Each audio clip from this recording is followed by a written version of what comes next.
And I am seeing a stark difference, my friend. Over on the Immortals side, I am seeing an Ornn.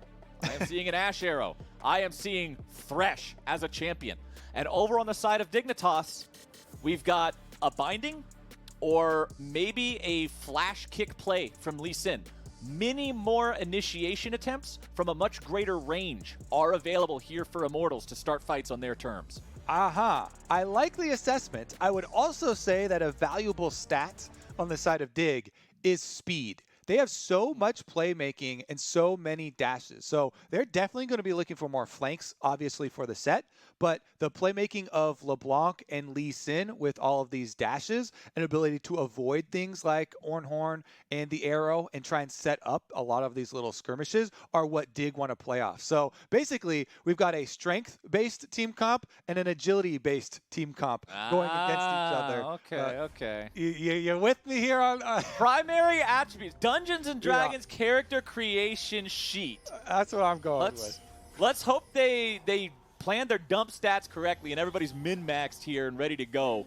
Dignitas sitting at 4-11.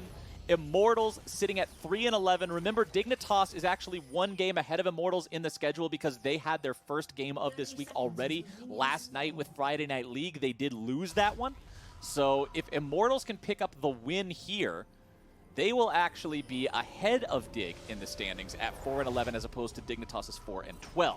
So Immortals have a chance to jump up, and we'll see if they can do it. Dignitas have had some rough times in recent memory, particularly with this agility-based comp. I want to see them get scrappy early. I want to see them get scrappy often. None of this waiting for fourth Drake to fight. I want to see some blood on the ground with Dignitas. And the thing with agility in rogue-like characters is always, as long as you can dodge, then you're going to be great, right? But if you start getting hit by stuff, you don't have constitution to go along with that. You can't take too many hits. So better be dodging those Ashe arrows, dodging those death sentence. Dardoch goes for the early invade here with Viper. Once again, Sett brings the double punch to it, and they're going to try and push him off. I want to also, in these, you always have to watch the mid lane. So Fenix hasn't spent any mana yet. Didn't go too ham on the minion wave. He was just autoing it. But it looks like with just the wards dropped, we're going to have that standoff on red. I love having these standoffs. Even though there's fighting going on here and, bindings are hitting, blah, blah, on the bottom side, it's way more fun to watch this. I don't even know what you want to call it, ring around the rosy. This is the greatest thing. The red buff got mad, it got impatient, and now it's reset. Xmithie is just saying, all right, forget this. I'm not going to bother with this. Dardoch will be able to take the red buff away from Xmithie to start things off here. Xmithie goes into his bottom side of the jungle. He'll go for his blue. And then I expect him to probably try to counter jungle the red buff of Dardoch. But now I question, will Dignitas be able to stop him from doing so? You can see Dardoch has claimed the enemy red already. Xmithie is not moving towards that enemy jungle here immediately, instead making sure he picks up his own crop. Exactly. You cannot just go do that. Yeah, you'd love to get it back, but if you don't have bottom priority, and Johnsun Aphromoo had done a good job trading and they pushed up the minion wave, no bot priority, no red buff for you. And Dardoch knows it. He can head right back on over. He takes it away. Ashe Hawkshot goes a little bit wide, just checking the blue quadrant there.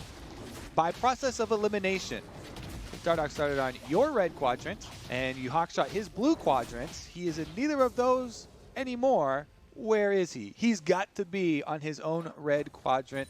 So Immortals know Dardoch should be on the bottom side. Insanity does have to Valk away, but still tagged with the second part of the chain. Oh, nice flash from Aphromoo. Surely dead if he got hit by that hook there. Xmithie showing up down here because even though he did end up getting 3-buffed by his opponent, he still has the current lead in terms of tempo because Dardoch spent so much time just going on a Tour de Rift. But Xmithie now finds himself caught out by the binding, flashes away to stay high HP for the ensuing fight. Hakuho stepping forward. Apollo also going to be supplying some damage there with a volley, but now Hakuho forced to flash over the wall as Dardoch shows up. Sonic Wave will not find a target here, but Immortals losing 2 flashes there in that skirmish. Yeah, and we saw the difference in duration of bindings you were talking about, where you got to immediately place the trap down on light binding for it to have enough time to arm. Xmithie was able to flash out before he ate the full combo there. And Scuttlecrab did go over to Xmithie, but with no flash, he's got to be very wary of Dardoch, who's just going to counter jungle right in front of his face, and Insanity's got the inside route.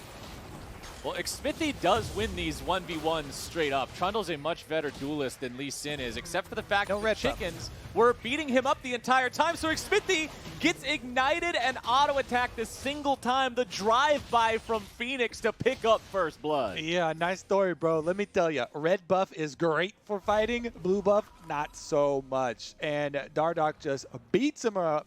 And even has Fenix come through with the dive. He had minions into the turret, goes through, they get the kill. Insanity's on the run.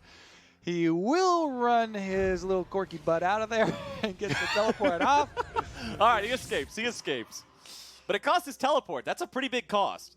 True, true. So, again, here, red buff Lee Sin, happy to take the fight. You see Dardoch moves over to the side of the chicken so he can land the Q, make sure he's able to get it through. He smites the big chicken first. He chases Xmithie off. I was watching Xmithie's cooldown on his smite. His smite still had another couple seconds on it.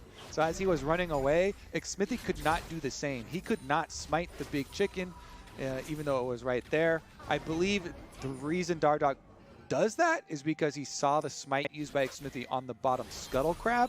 So that is good cooldown tracking for Dig, even though that was very close to coming off of cooldown for Xmithie and saving his life.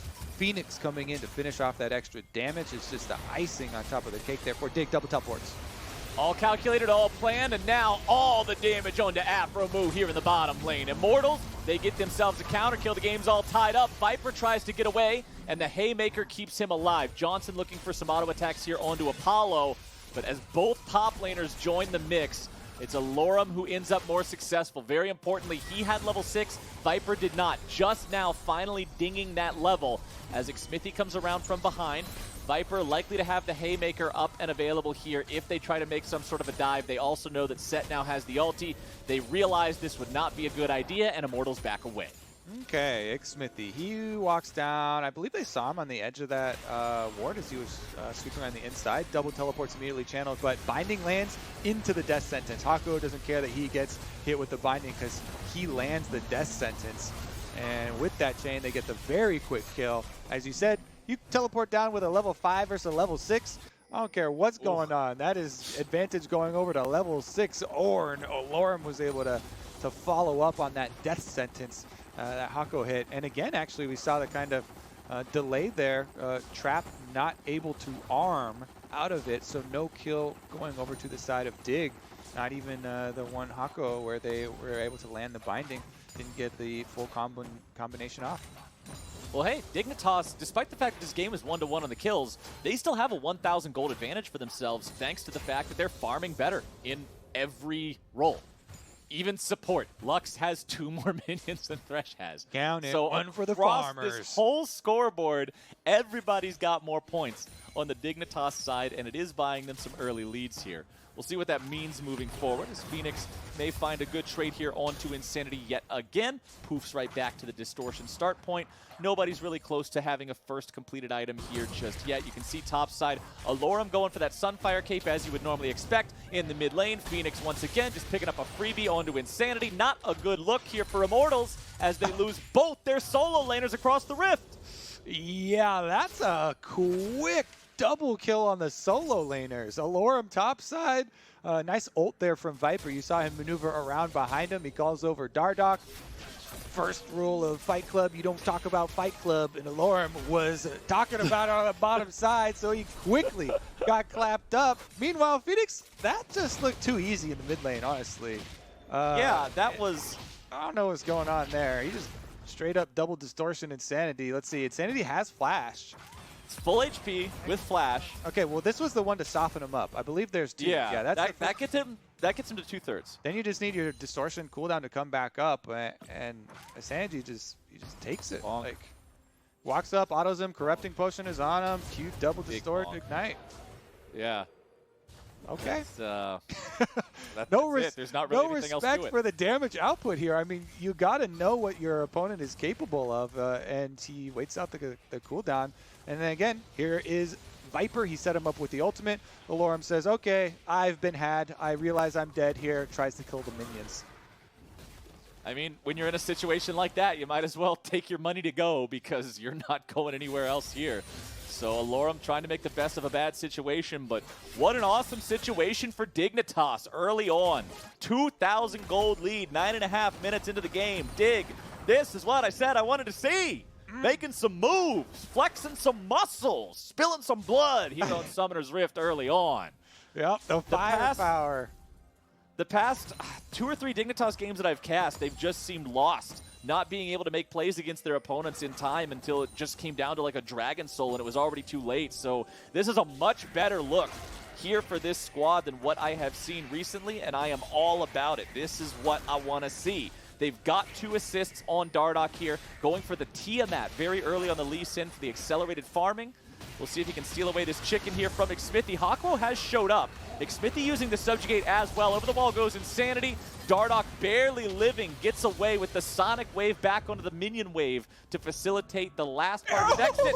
Enchanted Crystal Arrow finds the target. Hakuho's coming in. He needs a little bit of damage to find him in the box. Will not quite do it. The flash from Xmithie, but it's still a 1-for-1. Oh my goodness. Apollo from downtown hits the arrow. Guess what your reward is, Hakuho, for being in range? He gets killed, executed immediately. But man, it was a sweet looking arrow from downtown. Too bad it just turned into a 1-for-1. Dardoch finally does go down. He still has plenty of time to use his Rift Herald, though. That's the one thing I'm watching is once you pick up that early Rift Herald, if you die around 13 minutes, you feel so bad that it's going to time out before you can get back into range of using it on turret plates. So he might get a little antsy now after that death and want to look to use it a little bit quicker to take down some of these plates. I'd say topside, that tower's already looking pretty worn, as it seems to be down to 3 plates already, with Viper doing a lot of work. Maybe he just heads there to finish it off. I mean, you only have to do a little bit more damage to that 3rd plate, and then just pop the Rift Herald right in front of Allorim's face. You can get your first turret bonus, you open up the long lane, you get your Sett roaming around. And that seems to be the call. Dardoch is here. Go ahead, fire the Sonic Wave off towards the Krug camp, steal that one away, put this Tiamat to good use, keep that farming speed in tip-top shape. Viper's just putting the last little bit of work here into the Minion Wave, making sure that it collides right when Dardoch is about to show up. Allorim senses this is not a good place to be. He throws down the control ward there into the brush. Dardoch goes for the Sonic Wave, but there's no reason to pursue that one with a resonating strike. The turret is losing those plates pretty rapidly. Dardoch's not even summoning Shelly up yet. They're just doing this the old-fashioned way. Do it by hand. 2 different punch champions just punching the snot out of that wall. A big old piece of brick. Just boom, boom, boom, boom. Top lane is Fight Club, man. You see it once again here, just bloodying up the knuckles. Let's see if he can get some turret plates out of mid with it then. This is the best situation. I was going to say, he's got to use it. It's about to expire. We need to see that Rift Herald either summoned up right here for the tier 2 damage topside or for plate money mid. Where's it going to be, Dardoch? Time is running out. Okay, Shelly summoned up mid lane. Dardoch in hot pursuit of some chickens.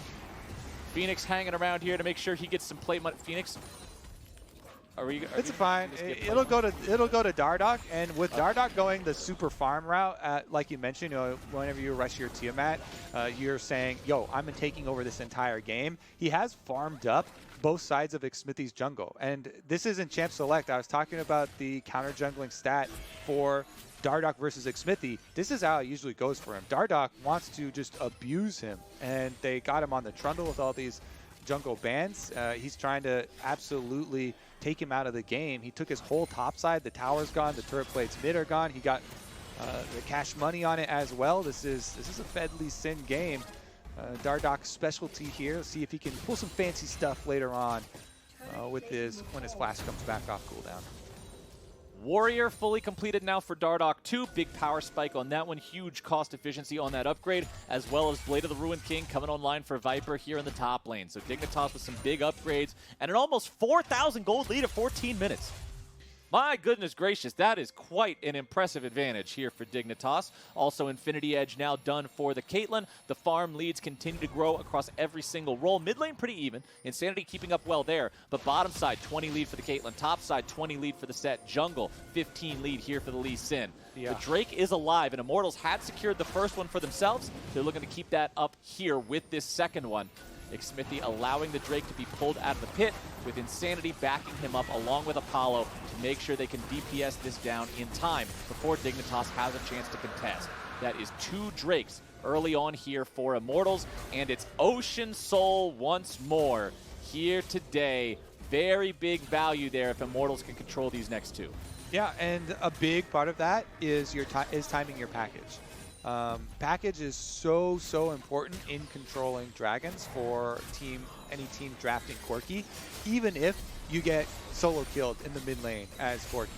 And you're really scared of this LeBlanc. Oh my god, you know, got the rush on fully completed Ludens. If you get package, it's been buffed so many times. Okay, Dardoch's in. Oh, they're trying to make a play onto Hakuho here. Viper also coming in looking to facilitate this one here on the front line. The Haymaker will grab it. Big punch versus laser. Big punch ends up being a little bit more effective in securing the kill, and Viper's got his second one of the game. Yeah, Aphromoo actually flashed in for that attempted biting onto Insanity. Swing and a miss. Hey, they still got what they came for. They picked themselves up a kill, and now they're on to Shelly number 2. Dardoch did use that first one to grab plate money in the mid lane. Xmithie coming over towards the Rip Trail pit now, finds both Viper and Dardoch just waiting for him, and now a beautiful flash into a 3-man face breaker. Dardoch also getting the kick off through the Immortals lines. Everybody from IMT in full retreat. Viper still there on the front line. Shelly down to 2,000 HP. Viper is grabbed there by a nice death sentence from Hakuho, and he's gone. The Haymaker was not quite ready to keep him alive there. Dardoch picks up the Eye of the Herald. Dignitas will trade their top laner for the objective. Yeah, I'm thinking that Aphromoo's second binding went a little wide there too. I feel bad for Viper. He flashed in to get the big stun with the E, and no follow-up there, so he get punished on the way out. Another death sentence lands from Hakuho. Johnsun using the cleanse to make sure that the follow-up won't do what Immortals wants it to. So Immortals still with the 3 kills, picking up the one onto Viper for a little bit of extra money in their pockets, trying to scale this one out. Down 3,500 gold, so they got a way to go, but at least they're not just letting Dignitas get away with these objectives for free. Yeah, they're not letting them get away with it for free. They are still climbing their way out of a big deficit here, and look at the problems you have moving forward. What the heck do you do about your side lanes? You've got a Sett that's mega far in front of this Ornn, who almost is up to Black Cleaver, already on Blade of the Ruin King. Sett has such a big lead over Ornn. This is Conqueror Sett, so you stack it up really quickly, and you can run the Ornn down. Once he completes the Black Cleaver on top of it, Allorim just cannot be out in lane away from towers, ever inside lane, right. Versus Viper. Already, you can see Viper heads up topside. Allorim's got to go to the Croaks. He's like, peace, I'm out. I'll see you at my turret maybe. Other than that, you get run off. And then on the other side, you have this LeBlanc. Fenix already solo killed Insanity. Insanity trying to farm back up now, looking for towards the Trinity Force, but it's a similar situation where he's got to rely on the tower defense to allow them stability in the side lanes, which means Fenix gets to push first, he gets to roam first, and the mid tower is extremely low as well, so sieging with Caitlyn is a pretty good option. Here they go. The binding fired off, just barely misses out on Apollo. Needed 100 extra range to make that one happen. Dardoch is pulled and controlled by the death sentence, but he will not be taken down. Allorim firing off the ulti, and Immortals may have found their fight. Xmithie being controlled here on the very front lines as Dardoch grabs the kill onto him, and now going to be taken down. A double kill for Apollo. Dardoch and Viper are both out of the picture, and Immortals will win in that one. Yep, Immortals clapping right back here. They pick off Dardoch. He got a little bit too aggressive taking that Q in, and Hakuho lands another death sentence. Hakuho's Thresh, death sentence, death sentence, death sentence, okay? He is trying to climb back into this game, keep Immortals afloat, and because they won that 4v5 off the death sentence, it means Insanity's able to get the bottom side. So look at the map once again, 4v5 conversion here from Dig. They want to force it, but it is right into the death sentence. They lock him up under the tower. Then Fenix goes in as well. Ashe arrow right into the face. So good stuns there. Again, the bottom lane of Immortals. After that, Viper stuck inside. He didn't have any way to get out. Dardoch went in to finish up that kill with him, and it just led over to 2 kills for Apollo. They chase him out, and bottom side picked up here for Insanity. So Immortals getting right back to it. Yes, sir. Apollo might be lagging a little bit behind there in terms of farm, but catching up thanks to the 2-0 and 3 scoreline. Next Drake is spawning, and Immortals would love to take that one and keep this soul stack a-going. Xmithie loses a lot of HP here, though. Fenix working together with the ace in the hole from Johnsun to really put some pain on this guy. Dardoch also now caught out by the power of the Enchanted Crystal Arrow. If they kill the Dignitas jungler, that should surely be control over the Drake here now. As Viper's coming in from behind, he goes for the ulti onto Apollo, and a beautiful wombo combo sends Immortals home in some caskets. Yeah. Well done by Dignitas. Yeah, feel for the AD carry on that one. When you see the Sett teleport, you just know, okay, at this moment he knew he was in trouble. Viper right behind Apollo and Insanity. Insanity was able to get out of there, but Apollo not so lucky. Big dunk right into the combo from the rest of Dig to burst him out. And what seems like, you know, a loss there off of the first pick. Fenix, whoa, flashed for that one. Immortals, Allorim also counter flashing. Immortals getting themselves in what looked like a good spot, and then all of a sudden not. Let's see here how this started off with Xmithie seemingly in some trouble. Yeah, Trundle doesn't have very many tools to use against LeBlanc, but then with the arrow onto the Lee Sin, Insanity holds the package until both LeBlanc and Lee Sin had dashed. Then after the kick from Dardoch, he just AoEs him, gets him down with the burst. Viper's teleport, though, look at that. Into the Fenix AoE plus Aphromoo AoE right into the center. Mwah.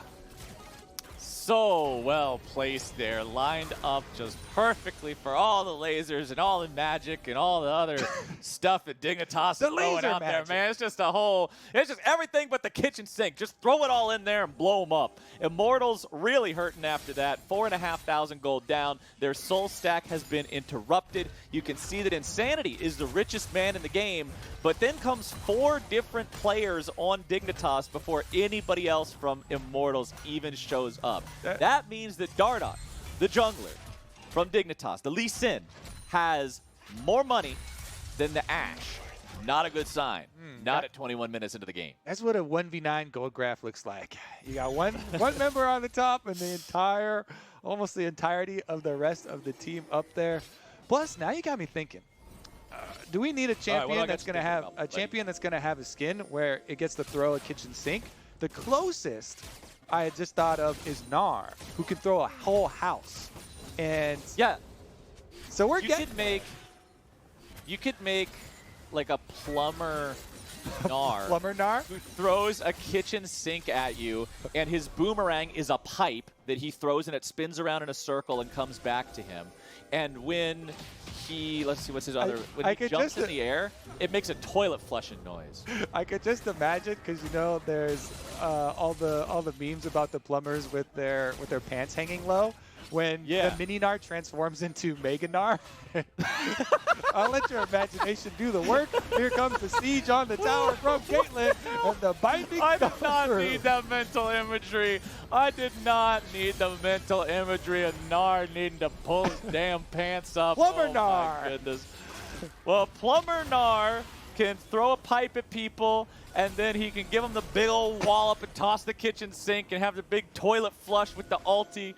But, oh, man, I just hope he keeps them pants pulled up. But everything's still getting thrown at the Immortals squad here. The Dignitas boys are still stacking up that gold lead, nearly up to a 5,000 gold advantage, 23 minutes in.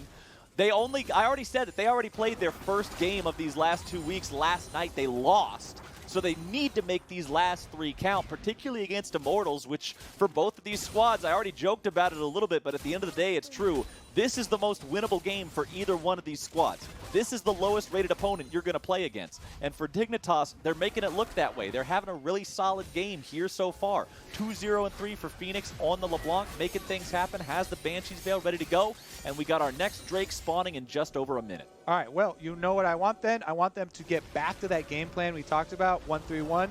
LeBlanc side lane, Sett side lane, they still have those advantages, although it's getting more difficult. Trinity Force now picked up for Corki, means Insanity has a lot bigger say in the matchup with Fenix. If that's the lane matchup that they go for, he can have much better return damage. Fenix then going with the Banshees though, does block out at least one of the rockets, which definitely helps out quite a lot. I still would say the Sett, you know, that's going to be one of the big issues for the split push pressure. Allorim can't really deal with it, going to have to huddle around the tower.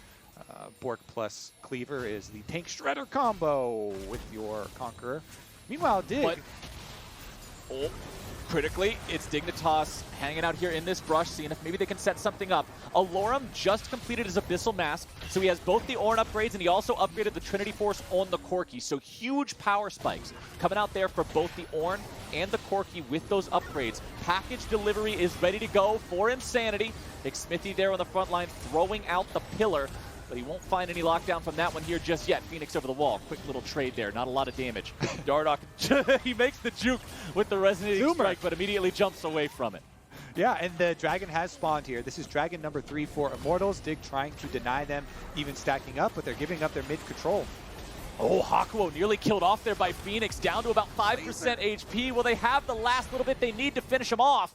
Immortals backs away. They know they can't take the fight like this. They must surrender yet another Drake, and Dignitas will tie this Drake count up 2-2. No, where's the laser? Aphromoo. Maybe I wasn't seeing the cooldown or something, but I thought for sure off that Fenix chain on Apollo there was going to be a, you know, or was it Insanity, the laser to come through? Huh. Yeah. No extra damage to finish him off. Flash and Cleanse are available for Apollo, and Flash is available for Insanity. I think that was Apollo, right? That he comboed? Yes. Okay. Well, either way, Apollo still has both summoners available now, and we'll see them. They are going into that 1-3-1 that we're kind of preempting. Oh, Immortals. What's the... Okay. All right, Kobe. Go inside the mind of Immortals right now. Like, all right, you're teleported inside their brain. Okay. What is the move? What is the play? Like, you're down 4,000 gold. Bus trip inside the brain? Yeah. Okay. Yeah. So it's like a little shrinky thing where you go inside a submarine and it goes inside their ear. Okay. Yeah. I'm in there. Yeah. Magic School Bus. We're in. Okay. All right. You're in there. Tell me what you see. What is the game plan? All right. Game plan is they need to delay for the next package again, because package is going to be a game changer for their team fight. Then they can use the Ashe Arrow Ornn combination for the Force. The problem is everybody has flashes, and again, Dignitas are a really mobile team. But that is going to be the way that they actually win the team fight. If you have package on Insanity, this guy is juiced now. You mentioned the Ornn upgrade on Trinity Force, giving him extra value out of that. He's starting to spike right now. You really have to respect the 25 to 30 minute damage output that a Corki can do. So that's going to be the game plan. That plus you got to watch for flank wards for Sett. Oh, Hook. Nice plays on the Dardoch here, who nearly finds himself taken out, but Immortals can't quite seal the deal. So Dignitas maintains their aggressive posturing. Immortals coming in from the side here with Allorim, but Allorim now runs into Viper, who finds the ulti down onto Xmithie, trying to drag him back to the rest of Dignitas. Viper's still in a bad spot, bursted down, killed out, Insanity with the killing spree, and Dignitas continues their retreat after losing their top lane. They just walk right into the flank. Allorim just dunks on him, and then Viper gets a poor ultimate because there's no good target for him. If he's just solo ulting Xmithie into the back of his team, Xmithie can just pop the Trundle ultimate. So Dig now kind of trying to deal with the scraps basically after Viper's down. All of their team fight has fallen apart, and this will allow Immortals to retake control of their jungle and clear the way in vision up to the Baron. That was keep scaling. That was such a big mark by Allorim to find Viper on the corner. He just runs straight at the possible flank. Double knockups there. Only the front line is around. Really, really nicely kind of countered there. You've got a Corki. You've got an Ornn. Immortals can try to scale this one out. Still 5,000 gold down, so still not super easy. But remember, you've got a little bit over 3,000 gold's worth of value in upgrades just on the Ornn. You get about another 1,000 gold's worth of upgrade for every teammate item that he upgrades, because they're not all as broken as the Sunfire Cape and Abyssal Mask ones are. So about 4,000 free gold's worth of stats there makes this game much closer than it initially appears. And now that he just dinged level 15, you will see him have the opportunity to upgrade another item for an ally. But I do want to point out, none of his allies are currently sitting on an item that he either can or wants to upgrade. Specifically for the marksman, for Apollo, he wants to wait until he gets Infinity Edge and then upgrade that. So probably going to sit on this one here for a while. Yep, IE probably going to be the next one. Fortunately for Immortals, since they were able to grab the early 2 dragons, there's not a lot of pressure to force them into a bad fight, and that's why I was kind of talking about waiting for the next package, because that is so big of power increase for the Corki that's already starting to deal a decent amount of damage. They can actually wait on that before they force another one. I mean, this is 3rd Ocean Drake. It doesn't really change the game that much. Will set up the soul, but you're going to win through team fights as Immortals anyway. Fenix going to find Xmithie and Apollo waiting for him here, but immediately back to safety. Arrow fired off by Apollo to no effect at all. Fortunately for Immortals, that arrow doesn't have the longest cooldown in the world. Unfortunately for them, it will not be ready as soon as the Drake spawns. So if Dignitas make a fast play for that Ocean Drake, they should be able to secure it for themselves. Death Sentence fired off, but won't find the mark. Fenix jumps in, and now Xmithie is their target here. The damage goes through, but a nice stopwatch will keep the Immortals jungler alive as the backup arrives, and Insanity goes on a rampage. It's 2 shutdowns here for Immortals. They kill off Dardoch, they kill off Johnsun. Aphromoo is the next target. Lux does not have a lot of tools to defend herself from the 5-man collapse from the Immortals squad. Fenix is hanging out here in the brush. He gets a little bit of damage down onto Allorim, and by a little bit, I truly mean a very little bit. You can barely see the impact on his health bar. And Immortals, after getting 3 kills onto Dignitas,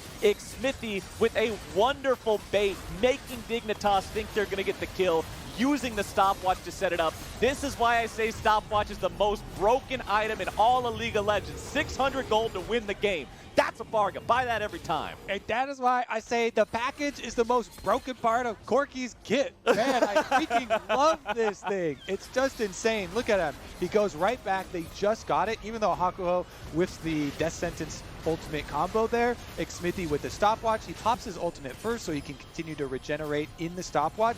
That just stopwatch the Q from Johnsun too. That was going to kill him. And here comes Corki. Arrives on the package. Boom. Immediate re-engage from Immortals, and they can just scatter Dignitas across the map. Aphromoo getting picked up as well. Now, in the end, the Dragon was picked up by Viper, so he immediately went over there in exchange for the Baron, and this is going to spur Immortals on. They have to get a lot out of this Baron because Dragon Soul is still going to come up for Dig.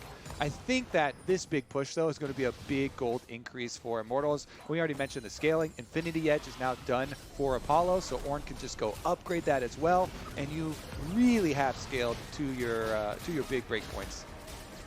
Oh, Immortals have quickly turned this game on its head. Dignitas got to be beating themselves up over how that fight went and how they've lost control here. Bottom lane, the turret has been taken down. Allorim continuing to enchant this minion wave, push these up. They got 2 cannons down there, which means plenty of reliable damage, although it will be slow onto the turrets. You can see Insanity doing the same thing here in the mid lane, just juicing up that cannon minion, allowing it to do its job. As Allorim retreats from the bottom side, plenty of Dignitas players collapsing down there to clear out that wave before the rest of the team arrives as backup. And now the mid lane tier 3 is under fire. All right, let the siege commence. Caitlyn traps go down right in front of the opening. It makes it really hard, even with Baron buff, for Immortals to get inside. You can see that they're trying to wait on every other auto there to try and get a little bit of chip damage. But these Caitlyn traps all over the front make it hard to make any sort of real push. That's why versus Caitlyn, you usually have to push 2 lanes at once. And Allorim is running straight into the Sett with the big lead, so Allorim can't really get anything on that bottom side either. And Dignitas, they've got 1 more wave they have to deal with. 30 more seconds of Baron buff means 1 more chance for Immortal to try and push. as that last wave will arrive. Immortals do have the tools if they can find the chance to go after Dignitas in open ground, but the turrets are making life so very hard right now. Dignitas playing well around these traps, trying to play as defensively as possible. Johnsun clearing out these minions here. The Runaan's Hurricane helping out with that wave clear. And Insanity's rockets will not be enough. Dignitas will hold the line, Kobe. The base stands firm. Caitlyn is just so frustrating to play Siege in, either with or against. Traps down, long range, hook landed. Nice damage coming out from Fenix there. Xmithie down very low, but now the Immortals counterattack comes through. Flash over the wall coming out from their jungler as Viper is taken out and Insanity goes godlike. Low health bars on the Immortals, boys, but that doesn't matter because Dignitas are the ones who lost one of their bodies. Dignitas are the ones having to head back into the base to heal up in the fountain. Xmithie's still hanging out here. Fenix looking for some of the damage. Xmithie still somehow kept alive. The Ignite will tick down, and that very last tick will take him out. So a 1-for-1 here at the end of the day, but the day's not over just yet. Insanity has arrived, and he needs somebody to sign for this package. Nobody from Dignitas is willing to step up here just yet, so that means Immortals will collect their inhibitor and walk away. Insanity right out of Academy onto the stage here with Immortals. He has performed really well for them, even in this amount of the losses. And this time around, 700 gold bounty on the Corki. 4 items now completed with the extra Phantom Dancer shield helping keep him alive in that last skirmish over the wall. He gets the kill, flashes over, doesn't get hit by the laser. This is fully scaled up Immortals, and they are clapping back. 30 seconds. Immortals, 200 gold away from what was a 5,000 gold deficit. Oh, how the turntables. Insanity doesn't get any real value out of the package there. Sonic Wave will not find a target. Insanity's Guardian Angel means even if it does find him, you can't really go in and try to trade that because Dardoch will guaranteed just die as soon as he goes in, and you're only going to get the revive off of the Corki. Ocean Drake spawning in 10. We could try to see a hero play here out of Dardoch to take it. Allorim missed his combo on the crab there. So the timing... It happens. The timing on your charge into your Q, my friend told me a little trick for it. So he was like, all right. Okay, what do you got? If you just don't play him that much, all you have to do is you Q, then you W, and you just spam your E charge out of your W. You'll always hit it then. The timing matches up because of the channel time of your W. So if you're a noob or you got autofilled or something, there's like child safety way to put it in and get the Ornn combo. That's perfect. So you can get always get your Q plus charge knockups. That's what I do. All right. That sounds ideal then. I've only ever played Ornn once, and it was in an ARAM, and it went pretty badly because of that exact thing. I couldn't figure out how to charge my own pillar with the right timing. So do it that way. Now I'm equipped and ready to go for next time. And Immortals are equipped with their 3rd Drake of the game here. So that means if this game lasts for another 5 minutes, whoever gets this next one will get that ever-critical Ocean Soul. But Immortals are walking themselves back into the mid lane. Apollo will clear out the wave. The rest of the IMT squad will head over towards that topside river to grab themselves Baron control. Yep, Baron control acquired. Boom, look at that. All right, it was that easy. Flowers. Nothing to it but to do it. Now they're starting up the Baron itself, and they have so much damage to take this out with. You have Insanity on the Corki. You have Apollo here with the Ashe. Xmithie can frontline, just tank the whole thing up. Allorim can keep Dignitas away, and the Baron is just dropping so quickly here, already secured before Dignitas is able to show up and try to contest anything. Health bar is still full for Immortals. Another big win. Yep, Immortals now, time for the victory lap. They've got Baron plus super minions on bottom side. Mid lane only takes like 2 more hits. You can literally even just go stand outside the range of those Caitlyn traps. Just buff up your cannon minion. Your cannon minions will take down that mid inhibitor tower as well. Then you've got 2 ways into the base. You just run straight forward. Even as annoying as it is to siege against Caitlyn, with this Baron number 2, Immortals basically have the ticket straight inside the base. And Knight's Vow was just built by both Trundle and Ornn. So both Corki and Ashe are going to have a giant meatball connected to them with the Knight's Vow to help them out. and also the Maw of Malmortius for Apollo to prevent the one-shot potential from Fenix. I really like the itemization choices here from Immortals, shoring up the possibility of having either of those marksmen bursted down, because those are the only real damage threats here on the side of IMT, and they've got to protect them. Phoenix jumps in there, he finds a little bit of damage down onto Xmithie, but Immortals have 8 turrets to their name that they have taken from Dignitas, looking to make it even more now, trying to push up towards this last remaining inhibitor turret, wanting to do damage to that one there with that cannon minion. Allorim escorting the minions into the mid lane here too. That inhibitor is exposed, but not taken care of just yet. Dardoch and Viper trying to clear out the minions here in the mid lane. So much damage onto Xmithie. Fenix has been doing a very good job dealing with this Trundle, who honestly isn't super tanky against him at all. Yeah. Tabby's is armor only. Knight's Vow is armor only. Cinderhulk is just health. You've got a little bit of MR from the Zeeks, and that's it. So Fenix can obliterate this Trundle. Yeah, he has gotten very close over and over to completely bursting out Xmithie. But if you saw also in the mid lane, Allorim and Xmithie, they are team players, my friend. They got the double Knight's Vows. They also just stood by the minions to buff them up with the Baron buff. They're even supporting the minions. Look at that. They allowed the cannon minion to take down the mid turret. Those traps have expired as Johnsun has moved them over to the last remaining inhibitor turret, which means Insanity gets to walk on over, and they finally will be able to get inhibitor number 2. Package delivery service ready to go once again, and Dignitas are painfully aware of that reality, as Insanity and Allorim just take a nice leisurely afternoon stroll around the Dignitas base. They'll take down mid inhib, they'll take down bot inhib. Now Dignitas have to try to continue holding on to the tier 3 turret in the top lane. Caitlyn traps set up to try to help with that, but life just gets harder and harder here for the Dignitas squad as they lose these inhibitors, and the Baron buff is still on for another 5 seconds. That should dissipate before the next wave crashes into this top lane. Yes, it will. Allorim continuing to push up here in mid. Insanity still having a little bit of time left on that package, seeing if he can get a good use out of it. Here comes the Ornn. They're looking to go in. Ulti fired back towards Aphromoo and Fenix. Dardoch tries to get himself away, but Insanity's going legendary. A very nice counterattack now coming out from Dignitas. They're able to find the kill onto 2 players from Immortals, and Immortals lose the fight. They try to force it there at the very end with the Corki package, and Dignitas respond well. Now, the death timers are a bit desynced from the Dragon Soul arrival, but it's not going to be members that can get there super quickly. I guess 10 extra seconds. I'm looking mainly at Xmithie and Hakuho here, so it could be Dig trying to set up early on this. Dardoch is also coming from base though, so Dig, while you can set up at the Dragon, you don't have a smite, which makes it kind of 50-50 here, but they don't really have a lot of other options. You better just set up for it and just burn that sucker down, because and hope that Immortals don't get any damage inside on it.